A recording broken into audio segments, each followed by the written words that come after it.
Homiladorlik toksikozlari juda ko'plab ayollarni qiynaydigan muammo hisoblanadi.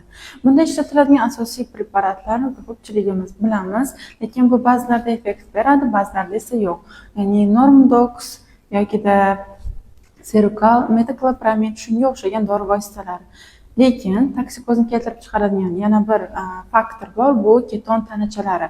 Uni siylikda va qonda ajralishi organizmda toksikoz jarayonini keltirib chiqaradi va uni kuchayish darajasini belgilab beradi. Bunaqangi holatlarda agar sizda keton tanacha aniqlanadigan bo'lsa, qaysi preparat buyuriladi? Bu albatta ksilat eritmasi hisoblanadi. Bu antiketonoviy xususiyatga ega, ya'ni keton tanachalarini organizmdan yuvib chiqarib ketadi.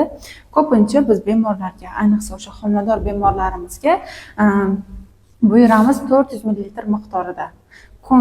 Kuniga bir marta shu внутривенно kiritiladi. Bemorni har kuni o'sha siydik tahlili olib borib turiladi, har kuni tekshirib boriladi.